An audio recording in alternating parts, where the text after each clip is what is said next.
everyone. This is Aditi Sharma and welcome back to Chanakya Coaching Guru. सो आज के session में हम लोग इंडियन इकोनॉमी में इंडियन एग्रीकल्चर से रिलेटेड कुछ इंपॉर्टेंट फैक्चुअल क्वेश्चंस के बारे में डिस्कशन करने वाले हैं। इसमें जितने भी क्वेश्चंस रहेंगे बहुत इंपॉर्टेंट क्वेश्चंस हैं और सभी के सभी फैक्चुअल या फैक्ट बेस्ड क्वेश्चंस हैं, डायरेक्टली डाटा वाले क्वेश्चंस हैं, तो ज़्यादा इसमें कोई समझने वाली चीज़ें नहीं है। आप लोग देख सकते हैं क्वेश्चंस को प्रॉपरली और आइडिया ले सकते हैं कि किस तरीके के फैक्चुअल क्वेश्चंस आपके इंडियन एग्रीकल्चर में से आपके एग्जामिनेशन में पूछने की संभावना रहती है। तो वीडियो पसंद आए तो वीडियो को लाइक कीजिएगा, चैनल को सब्सक्राइब कीजिएगा और अपने फ्रेंड्स के साथ शेयर करना मत भूलिएगा। और यस, एक चीज़ आप सभी को बता दूं कि जैसे कि मैं हमेशा बताती हूँ कि आपका जो भी फैक्चुअल क्वेश्चंस होते हैं, जब आप एग्जामिनेशन देने जाते हैं, किसी भी एग्जामिनेशन में बैठने के लिए जाते हैं, तो आपको क्या करना होता है कि एक बार उनको रीचेक करना होता है। ठीक है, किसी भी ऑफिशियल साइट से जहाँ से भी आप डाटा ले रहे हैं उसमें एक बार जाके उसको रीचेक कर दीजिएगा ताकि आपका जो डाटा है वो कहीं चेंज ना हो गया हो। ठीक है, तो बाकी आप देख सकते हैं सभी के सभी क्वेश्चन को, बहुत इंपॉर्टेंट क्वेश्चन है। चलिए स्टार्ट करते हैं आज के सेशन का फर्स्ट क्वेश्चन। फर्स्ट क्वेश्चन है, भारत में कुल भूमि का कितना प्रतिशत कृषि कार्यों में संलग्न है? What percentage of total land in India is engaged in agriculture activities? 52.7% है, यानी कि 52.7% है, 56.3% है, 65.3% है या 70.7% है। तो इसका जो सही आंसर होने वाला है वो होने वाला है option number A, 52.7% is the right answer. तो आप देख सकते हैं 52.7% आपका कृषि कार्य में संलग्न है टोटल कृषि क्षेत्र का। ठीक है जी, अगला क्वेश्चन हमारे पास है, भारत की लगभग कितनी प्रतिशत कार्यकारी आबादी कृषि कार्यों में संलग्न है? इससे पहले भूमि का प्रतिशत पूछा गया था, अभी आबादी का प्रतिशत पूछा गया है। Approximately what percentage of India's working population is engaged in agriculture? 48% है, 54% है, 64% है या फिर 70% है? तो ऑब्वियसली 64% इसका जो आंसर है वो सही होने वाला है, option number C will be the right answer. चलिए अगला क्वेश्चन है हमारे पास, वर्तमान में भारत के सकल घरेलू उत्पाद जीडीपी में कृषि क्षेत्र का योगदान कितना है? At present what is the contribution of agriculture to India's GDP? 13.9%, 26.1%, 28.3% या 55.40%? ऑप्शन नंबर यहाँ पे आपका ए सही होने वाला है, 13.9% आपका करेक्ट आंसर होगा। ठीक है जी, अगला क्वेश्चन हम देखते हैं, सन 1950-51 में भारत के सकल घरेलू उत्पाद में कृषि क्षेत्र का योगदान कितना था? What was the share of agriculture in India's GDP in 1950-51? 26.1%, 28.1%, 45.55% या 55.40%? राइट ऑप्शन या राइट आंसर होने वाला है ऑप्शन नंबर डी, 55.40%। आप लोग देख सकते हैं कि 1950 में जो एग्रीकल्चर में हम कह सकते हैं जीडीपी का योगदान था 55.40% के लगभग था। ठीक है जी, चलिए अगला क्वेश्चन हम देखते हैं, क्वेश्चन नंबर 5। भारत में कृषि क्षेत्र के जीडीपी का कितना प्रतिशत भाग कृषि शोध पर व्यय किया जाता है? What percentage of agriculture GDP is spend on agriculture research in India? 0.3%, 0.5%, 2% या फिर 4%? Option number A will be the right answer. 0.3% जो है कृषि शोध पे खर्च किया जाता है। ठीक है जी, यानी कि आपके पास एग्रीकल्चर में जो रिसर्च होती है उसके ऊपर 0.3% ऑफ जीडीपी स्पेंड किया जाता है। चलिए अगला क्वेश्चन है यहाँ पे, देश में होने वाले कुल निर्यात में कृषि तथा कृषि उत्पाद से निर्मित वस्तुओं का योगदान कितना है? What is the share of agriculture and agro based products in India's total exports? 12.1%, 13.8%, 15.6% या 20.6%? सो ऑब्वियसली राइट आंसर होने वाला है option number A, 12.1%। Question number 7 है आपका, वर्तमान में खाद्यान्न के अंतर्गत आने वाला क्षेत्र है। At present what is the total area under food grains in India? Food grains के अंडर टोटल एरिया कितना आता है? 114 मिलियन हेक्टेयर आता है, 118 मिलियन हेक्टेयर आता है, 122 मिलियन हेक्टेयर आता है या 128 मिलियन हेक्टेयर आता है? तो ऑब्वियसली यहाँ पे ऑप्शन नंबर डी आपका सही होगा, 128 मिलियन हेक्टेयर। ठीक है जी, चलिए अगला क्वेश्चन है हमारे पास, प्रथम कृषि गणना कब की गई थी? When was the first agriculture census conducted in India? 1950 में, 60 में, 70 में या फिर 1991 में? तो यहाँ पे जो राइट आंसर होने वाला है, राइट आंसर होने वाला है ऑप्शन नंबर सी, 1970 में पहली कृषि जनगणना की गई थी और आफ्टर 5 ईयर आपके पास में की जाती है। ठीक है जी। चलिए अगला क्वेश्चन है आपका, भारत में सीमांत किसानों में निम्नलिखित में से कितनी धारिता वाले किसानों को सम्मिलित किया जाता है? In India marginal farmers are those having land holdings up to 1 hectare तक, 2 हेक्टेयर तक, 3 हेक्टेयर तक या फिर 4 हेक्टेयर तक। यहाँ पे आपके पास ऑप्शन नंबर ए सही होगा कि जिनकी भूमि जो है 1 हेक्टेयर तक होती है उनको सीमांत किसानों में या फिर मार्जिनल फार्मर्स में लिया जाता है, छोटे किसान। ठीक है। चलिए अगला क्वेश्चन है हमारा, भारत की कितनी प्रतिशत जोतें 1 हेक्टेयर या उससे छोटी है? What percentage of land holdings in India are of 1 hectare और लेस? 33% है, 56% है, 65% है या फिर 86% है? Option number C 65% will be the right answer here. चलिए अगला क्वेश्चन है हमारे पास, जनसंख्या में वृद्धि के परिणाम स्वरूप भारत में जोतों का औसत आकार घट कर रह गया है। Due to population growth the average size of land holding in India have reduced to 1.55 hectare, 1.84 hectare, 2.30 hectare या फिर 1.69 हेक्टेयर? क्वेश्चन नंबर 11 का ऑप्शन नंबर ए आपका सही होगा, 1.55 हेक्टेयर्स। ठीक है जी। सभी के सभी क्वेश्चंस आप लोग देख सकते हैं, फैक्चुअल क्वेश्चंस है तो उसमें ज्यादा समझने वाली कोई भी चीज नहीं है, फैक्ट बेस्ड क्वेश्चंस है, डाटा आपको याद रखना होगा। ठीक है। चलिए अगला क्वेश्चन है, किस समिति ने कृषि जोत पर कर लगाने की संस्तुति की थी? विच committee recommended the imposition of tax on agriculture holding? Agriculture holding के ऊपर टैक्स लगाने की बात किस कमेटी ने की गई थी, ये कहा गया है। ठीक है। भुलिंगम समिति, नायक समिति, ज्ञान प्रकाश समिति या फिर राज समिति? क्वेश्चन नंबर 12 का ऑप्शन नंबर डी आपका सही होगा, राज समिति। ठीक है जी। इन्होंने जो है एग्रीकल्चर होल्डिंग के ऊपर टैक्स लगाने की बात की थी। चलिए अगला क्वेश्चन है हमारे पास, भारत में जोतों का औसत आकार घटने का मुख्य कारण क्या है? What are the main reasons for the decline in average size of in land holding in India? उत्तराधिकार का नियम, लॉ ऑफ इनहेरिटेंस, चकबंदी, कंसोलिडेशन ऑफ होल्डिंग्स, कृषि का यंत्रीकरण, मैकेनाइजेशन ऑफ एग्रीकल्चर या फिर भू स्वामित्व की ललक यानी कि डिजायर फॉर लैंड ओनरशिप?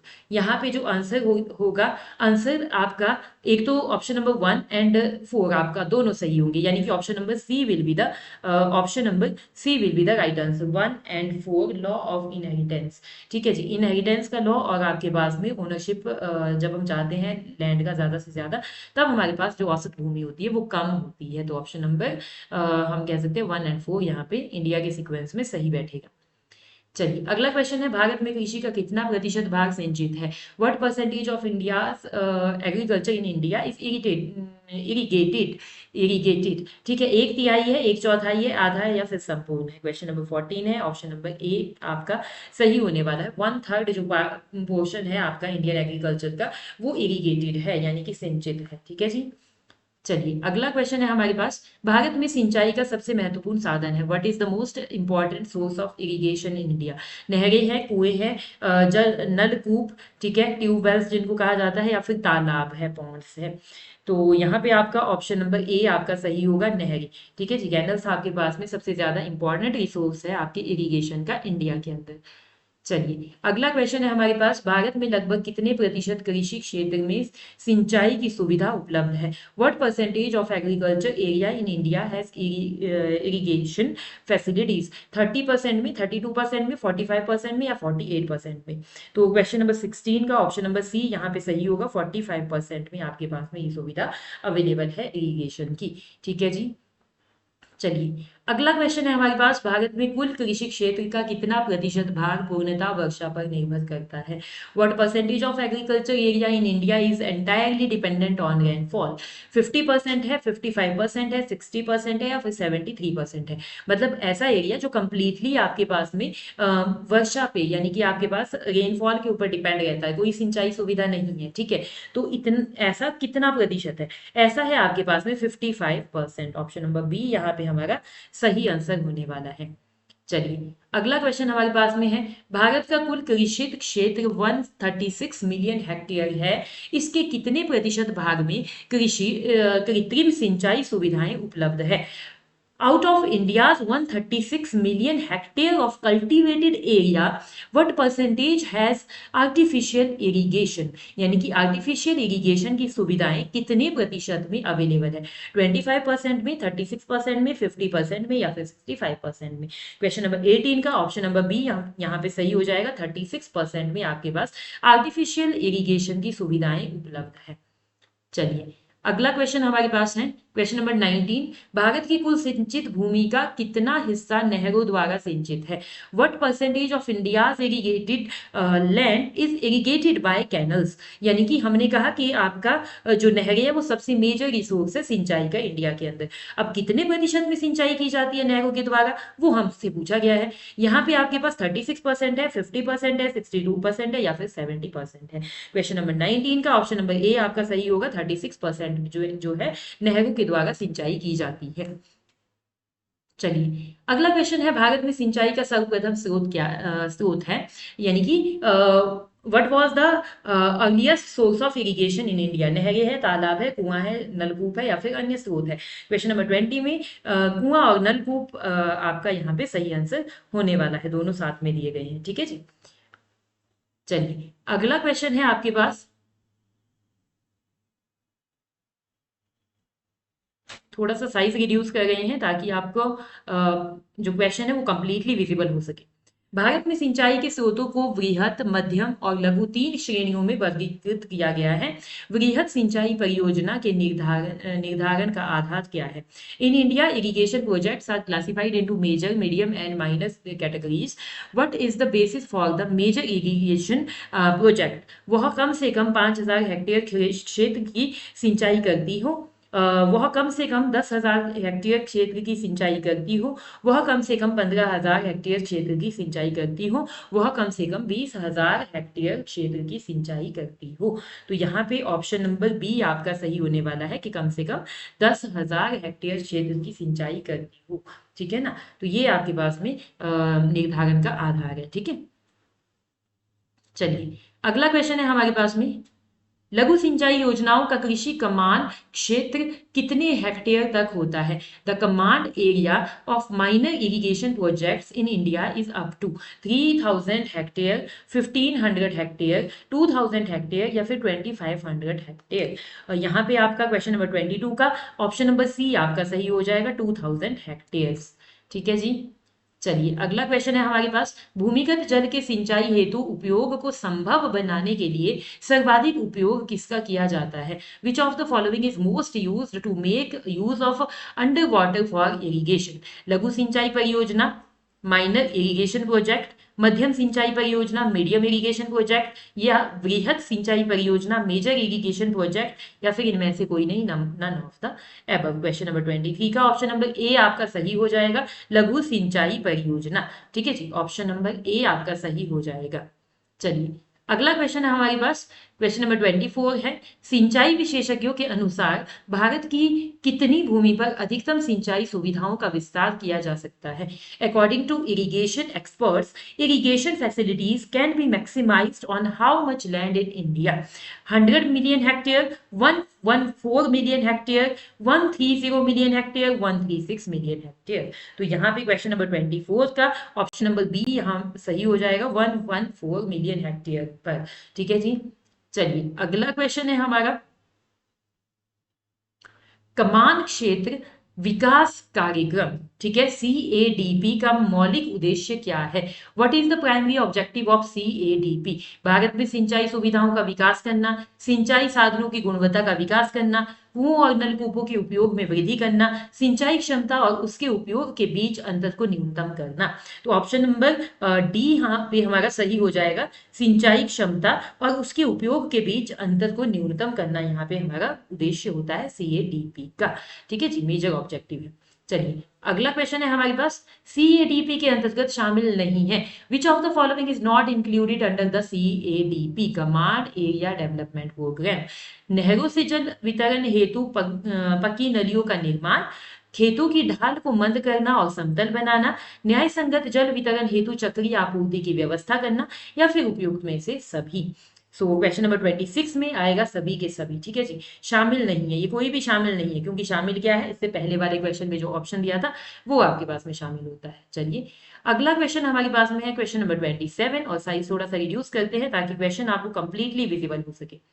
भारतीय कृषि में सिंचाई सुविधाओं का 100% उपयोग नहीं हो पाता, निम्न में से कौन सा कारण असत्य है, रॉन्ग, कौन सा कारण आपके पास में गलत है। In Indian agriculture irrigation facilities are not fully utilised, which of the following reason is incorrect. सिंचाई परियोजनाएं समय पर पूर्ण नहीं होती है, नालियों का निर्माण व भूमि समतलीकरण पूर्ण नहीं होता है, कृषि सिंचाई के उपयोग के प्रति जागरूक नहीं है, आवश्यकता के समय जल उपलब्ध नहीं होता। 1 2 1 3 2 3 1 2 3 और 4, ऑप्शन नंबर यहाँ पे आपके पास में D, all of the above will be the right answer. ठीक है जी, सभी के सभी असत्य है, ये आपके पास में यहाँ कहा गया, ऑप्शन नंबर डी यहाँ पे सही होगा। चलिए अगला क्वेश्चन हमारे पास में क्वेश्चन नंबर 28, भारत के प्रथम प्रधानमंत्री जवाहरलाल नेहरू ने किसे आधुनिक भारत के मंदिर कहा था। What did Jawaharlal Nehru, India's first Prime Minister, describe as the temples of modern India?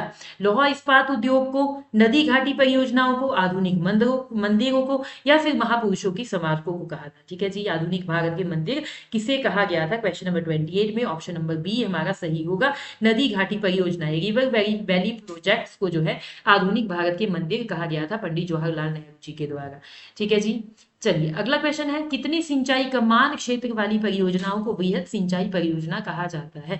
Project with what command area are classified as major irrigation projects. 2000 hectare से अधिक, 5000 हेक्टेयर से अधिक, 10,000 हेक्टेयर से अधिक, या फिर 20,000 हेक्टेयर से अधिक। क्वेश्चन नंबर 29 में ऑप्शन नंबर सी यहाँ पे हमारा सही हो जाएगा, 10,000 हेक्टेयर से अधिक, जहाँ पे हम कह सकते हैं सिंचाई कमान होती है, उन योजनाओं को हम क्या कहते हैं, वृहद सिंचाई परियोजनाएं कहते हैं। चलिए जी अगला क्वेश्चन है हमारा क्वेश्चन नंबर 30, दक्षिण पश्चिम मानसून सर्वप्रथम किस राज्य में प्रवेश करता है। The south west monsoon first enters which Indian state. Tamil Nadu में, महाराष्ट्र में, गोवा में, या फिर केरला में। क्वेश्चन नंबर 30 का ऑप्शन नंबर डी हमारा सही होगा, क्योंकि केरला में जो है ये साउथ वेस्ट मानसून सबसे पहले प्रवेश कर जाता है। ठीक है जी, चलिए अगला क्वेश्चन हमारे पास में है, भारत में हरित क्रांति किस क्षेत्र से में सर्वाधिक सफल रही। The green revolution in India was most successful in which crops. गेहूं और आलू में, गेहूं और चावल में, गेहूं और ज्वार में, चाय और कॉफी में। ऑब्वियसली ये क्वेश्चन तो बहुत ही बेसिक सा क्वेश्चन है और सभी को पता रहता है कि गेहूं और चावल में आपके पास में हरित क्रांति सबसे ज्यादा सक्सेसफुल रही थी। अगर आप लोग चाहते हैं कि हरित क्रांति के बारे में डिटेल डिस्कशन किया जाए, डिटेल लेक्चर लिया जाए, तो आप हमें कमेंट बॉक्स में बता सकते हैं, ताकि हरित क्रांति जैसे इंपॉर्टेंट टॉपिक के बारे में कंप्लीट सेशन हम लेकर आ सके, ताकि आपका कोई भी क्वेश्चन गलत ना हो पाए।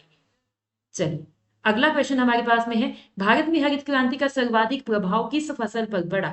The green revolution in India had the maximum impact on which crop. गेहूं पे, धान पे, मक्का पे, ज्वार पे। अभी अभी हमने डिस्कशन किया था क्वेश्चन नंबर 31 में कि गेहूं और चावल पे सबसे ज्यादा जो है इंपैक्ट पड़ा था, तो इट मीन्स यहाँ पे ऑप्शन नंबर आपका 1 गेहूं आपका सही आंसर हो जाएगा। ठीक है जी, चलिए अगला क्वेश्चन है, हरित क्रांति के बाद देश में किस खाद्यान्न का हिस्सा घट गया। After the green revolution the share of which food grain decrease in India. गेहूं, चावल, मोटा अनाज और दलहन, इनमें से कोई नहीं। क्वेश्चन नंबर 33 में ऑप्शन नंबर सी हमारा सही हो जाएगा, मोटा अनाज और दलहन का जो हम कह सकते हैं खाद्यान्न का हिस्सा है वो इंडिया में घट गया, जबकि गेहूं और चावल का तो बढ़ गया था ना। तो अगला क्वेश्चन हमारे पास में है, हरित क्रांति के दौरान भारत में चावल का उत्पादन during the green revolution rice production in India आंशिक बढ़ा है, आंशिक घटा है, अपरिवर्तित रहा है, तेजी से बढ़ा है। क्वेश्चन नंबर 34 में ऑप्शन नंबर सी हमारा यहाँ पे सही होगा। ठीक है जी, चलिए अगला क्वेश्चन है हमारे पास, हरित क्रांति के दौरान मोटे अनाज और दलहन का उत्पादन during the green revolution production of coarse grain and pulses तेजी से बढ़ा है, घटा है, अपरिवर्तित रहा है, या फिर 3 गुना बढ़ा है। क्वेश्चन नंबर 35 का ऑप्शन नंबर बी सही हो जाएगा, क्योंकि अभी हमने डिस्कस किया था थोड़ी देर पहले कि ये आपके पास में मोटे अनाज वगैरह का जो उत्पादन था वो घटा है। चलिए अगला क्वेश्चन हमारे पास में है, भारतीय कृषि में अधिक उपज वाली किस्मों का कार्यक्रम कब शुरू किया गया था। When was the high yield variety program HYVP introduced in Indian agriculture? 1968, 67, 66 या फिर 65? क्वेश्चन नंबर 36 का ऑप्शन नंबर सी आपका 1966 आपका बिल्कुल करेक्ट हो जाएगा। ठीक है जी, हरित क्रांति में यही सारी चीजें जो है स्टार्ट हुई थी। ठीक है, चलिए अगला क्वेश्चन है, हरित क्रांति का सर्वाधिक निराशाजनक परिणाम किस फसल में देखा गया? Which crop showed the most disappointing results of the green revolution? मक्का, दलहन, तिलहन या फिर सोयाबीन? क्वेश्चन नंबर 37 में ऑप्शन नंबर बी आपका सही हो जाएगा, दलहन। ठीक है, पल्सिस या फिर दलहन के मतलब हम कह सकते हैं फसल में जो है सर्वाधिक निराशाजनक परिणाम आपका मिला था हरित क्रांति के दौरान। क्वेश्चन नंबर 37 का ऑप्शन नंबर बी। ठीक है जी, अगला क्वेश्चन है क्वेश्चन नंबर 38, निम्न में से कौन सा हरित क्रांति का परिणाम नहीं है? Which of the following is not a result of the green revolution? राज्यों के बीच असमानता में वृद्धि, अमीरों और गरीबों के बीच असमानता में वृद्धि, खाद्यान्न की प्रति व्यक्ति उपलब्धता में वृद्धि, मोटे अनाज के क्षेत्रफल में वृद्धि। तो यहाँ पे क्वेश्चन नंबर 38 का ऑप्शन नंबर डी आपका सही हो जाएगा, मोटे अनाज के क्षेत्रफल में वृद्धि। जबकि परिणाम ये नहीं है, क्योंकि इसमें तो कमी आई थी ना, मोटे अनाज में तो कमी आई थी, तो इट मीन्स यहाँ पे आपके पास में ऑप्शन नंबर डी यहाँ सही हो जाएगा। चलिए अगला क्वेश्चन है हमारे पास, 1966 में भारतीय कृषि की प्रति हेक्टेयर उत्पादकता बढ़ाने के लिए कौन सी महत्वपूर्ण योजना शुरू की गई थी? Which major program was launched in 1966 to increase per hectare productivity in Indian agriculture? IADP, IAAP, HYVP या फिर IRDP? क्वेश्चन नंबर 39 में ऑप्शन नंबर सी हमारा सही हो जाएगा, जस्ट मैंने अभी इसके बारे में थोड़ी देर पहले डिस्कशन करा था, HYVP। ठीक है जी, HYVP। अगला और आज के सेशन का लास्ट क्वेश्चन है, प्रोफेसर नॉर्म बोरलॉग का भारतीय कृषि में क्या योगदान रहा है? What was the contribution of professor Norman Borlaug? ठीक है, Norman Borlaug to Indian agriculture. ठीक है जी, सिंचाई परियोजनाओं की योजना बनाई, उर्वरक उपभोग बढ़ाने के सुझाव दिए, अधिक उपज देने वाली किस्मों के उपयोग का मार्गदर्शन किया, कृषि मशीनरी उपयोग की योजना बनाई। तो यहाँ पे अधिक उपज देने वाली किस्मों के उपयोग का मार्गदर्शन किया, introduced high yielding variety of crops, high yielding variety of crops यानी कि हम बोलते हैं ना HYV सीड्स का यूज किया गया था। ठीक है, तो ये जो HYV सीड्स है ये आपके नॉर्मन बोरलॉग के द्वारा ही दिए गए हैं। ठीक है ना, इन्हीं की देन है। तो ये थे आपके पास में आज के इस सेशन के 40 क्वेश्चंस। आई जस्ट होप आप सभी ने इन क्वेश्चंस को अच्छे से देखा होगा, समझा होगा, और बहुत सारे जो क्वेश्चंस है वो फैक्चुअल क्वेश्चंस थे, और एक कंप्लीटली आपके पास जो सेगमेंट रहा है आप सभी ने देखा है हरित क्रांति के ऊपर रहा है, ग्रीन रेवोल्यूशन के ऊपर रहा है।